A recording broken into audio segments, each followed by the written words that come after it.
for the Act, which was enacted in the year 2007. With this bill, the government intends to finally break the cycle of non-implementation and underutilization of DNA technology and ensure its efficacy against crime and criminality.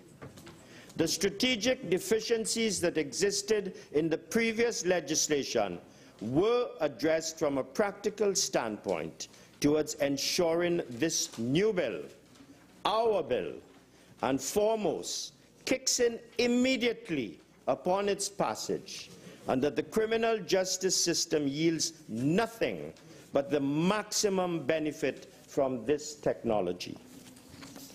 Mr. Speaker, the Act in its present form is unworkable in many respects, as evidenced by the non-implementation of crucial sections. For example, neither the DNA board nor a custodian for the DNA data bank has ever been appointed. Additionally, there are huge omissions and limitations within the Act, which are the cause of grave problems within the criminal justice system and have resulted in some accused persons and convicts refusing to cooperate. The most noted example is the matter of the Magisterial Appeal number 3811 of 2006, where the man charged with the murder of Stephen Hackshaw refused to give a sample to police even after confessing to two persons that he had in fact committed the murder. Police applied to the High Court under Section 19 thereof in order to compel the accused to submit to DNA testing, and the court found that it was unable to grant an order to compel the man who was charged for the murder. I will explore this and other examples further in my clause-by-clause analysis of the bill later on. The bill before us, honourable members, therefore seeks to stem the mounting crisis in the implementation of DNA legislation, to remedy the deficiencies and to enact legislation that would in fact prove functional. As we surveyed the existing legislation, the government found it necessary to return to the drawing board, to completely overhaul the 2007 law. To this end, we drafted the 2011 bill, which seeks to repeal and to replace the existing legislation.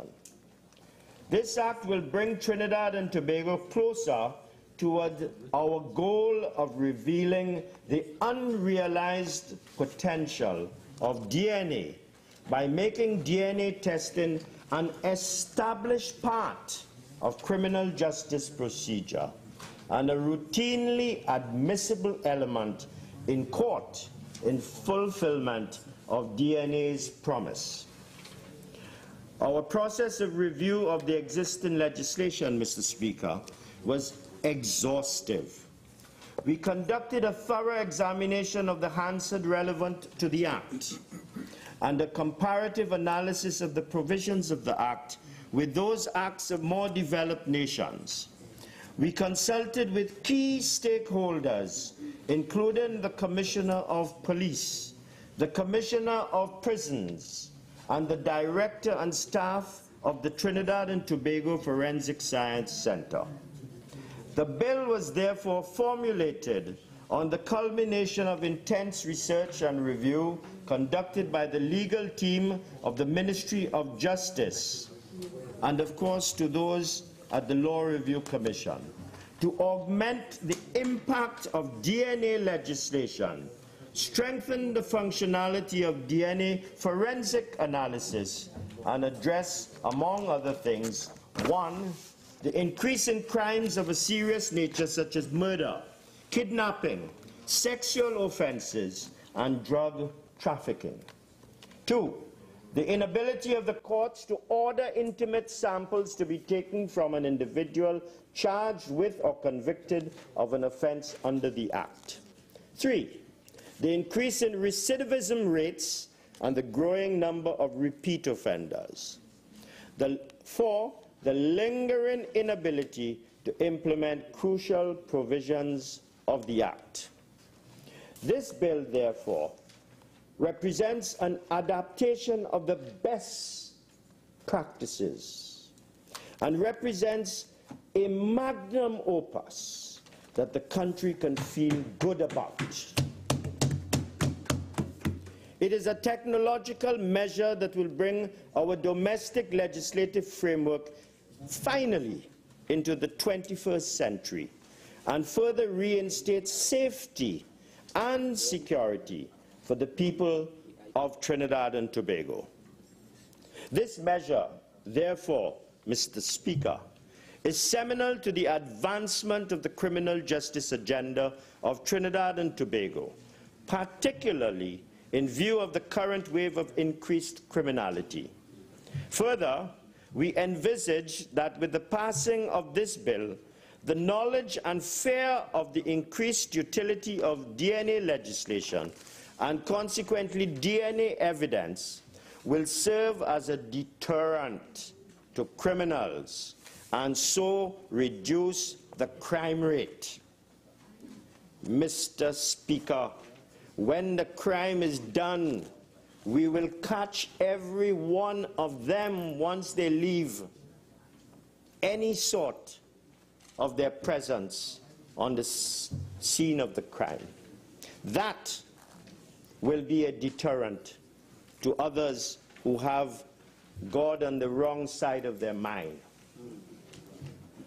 The principal objective of the bill is to make available to the police the results of DNA profiling, which will be yet another tool available to the state in the detection and prosecution of criminal offenses. A key feature of the bill is the simplification of the process for obtaining non-intimate and intimate DNA samples. Having regard to the fact that the DNA extracted from a person's blood would be the same as the DNA extracted from that person's hair or saliva, we were of the view that the cumbersome definition of intimate sample and non-intimate sample in the Act, the 2007 Act, was unnecessary. For example, an intimate sample included a sample of venous blood, a urine sample, a sample of semen, and a dental impression. According to the experts from our Trinidad and Tobago Forensic Science Center, who shared their invaluable expertise and advice in the preparation of this bill, the quality of the DNA extracted from a less intrusive method of obtaining samples would, in most instances, be the same. There was no need, therefore, for the cumbersome definitions and procedures set out by the Act for the taking of intimate and non-intimate samples. Mr. Speaker, at this juncture, I wish to place on record the government's heartfelt appreciation to those experts from the Trinidad and Tobago Forensic Science Center who spent many hours lending their technical and scientific advice in the preparation of this bill. We are in their debt. Mr. Speaker, the Act is severely limited with respect to the persons from whom samples may be obtained. For example, an intimate sample can only be obtained from a suspect, and where that suspect does not consent to the taking of the sample, an application has to be made to the court. The bill totally revamps these provisions, and non-intimate DNA samples may now be taken without consent from suspects, detainees, accused persons, and convicted persons. As previously mentioned, we were advised by the experts that there was realistically little need, save and except in the case of victims of sexual offenses, to subject persons to the taking of intimate samples. In light of this, the bill primarily provides for the taking of non-intimate samples without consent by police officers. The category of persons from whom these non-intimate samples can be obtained have also expanded. For example, non-intimate samples will now be taken from members of the protective services, holders of firearms, holders of firearm licenses, deported citizens, citizens of other countries who are detained in this jurisdiction, and persons from whom a sample is required in the interest of national security. Mr. Speaker, up to recently, the Immigration Detention Center was one of the areas under the purview of the Minister of Justice. One of the problems that we had at the Immigration Detention Center was that there were many persons there who literally could not be repatriated because they hid, destroyed all documentations as related to their identification or identity. Having landed in Trinidad and seen it, especially these days, as the land of milk and honey, they did not want to return to Africa. They did not want to go back. They wanted to stay here. Some of these people, no doubt, are persons who are criminals in flight. There is no way of knowing who they are, and they remain for years at the detention center without any identification. Whatever they say they are, whoever they say they are, has been checked, and in most instances found to be incorrect. And the state cannot repatriate someone unless their identification documents have been obtained for them. As a result, these people remain at the Immigration Detention Center for years at taxpayers' expense.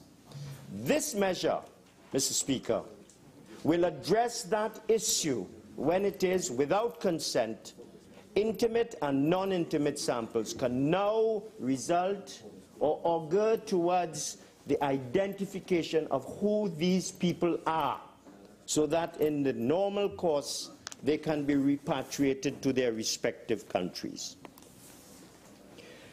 Recognizing the transnational nature of criminal activity, the bill would empower the government of Trinidad and Tobago to enter into arrangements with foreign governments to share DNA data. Mr. Speaker, it is well established that the mere collection and processing of DNA samples is not sufficient, and the establishment of a comprehensive database is necessary to optimize the use of DNA data. The bill, therefore, provides for the establishment of the National Forensic DNA Data Bank and for the appointment of a custodian who would be responsible for receiving and storing all DNA sample profiles. A DNA register will also be established and maintained at each police station and by each qualified person who takes samples. As a corollary, the bill describes the circumstances in which samples may be retained or destroyed and delineates the parameters for disclosure of DNA data stored in the Forensic DNA Data Bank. Under the bill, Mr. Speaker, the Trinidad and Tobago Forensic Science Center is designated the official forensic DNA laboratory for this country and this jurisdiction. Mr. Speaker, I now turn to the constitutionality of the bill. A standard feature of any written constitution in every democratic nation is that fundamental rights and freedoms are recognized and declared in one form or another. When one thinks of a right as being fundamental, it is defined in terms of something which is of intrinsic and inestimable value, a right over which we as human beings have a moral claim which should not be suppressed or denied. Fundamental rights, therefore, define the limits on how the state may or may not treat its citizens. We all acknowledge the supremacy of the Constitution, and any law which is inconsistent with it is void to the extent of the inconsistency. This is clearly stated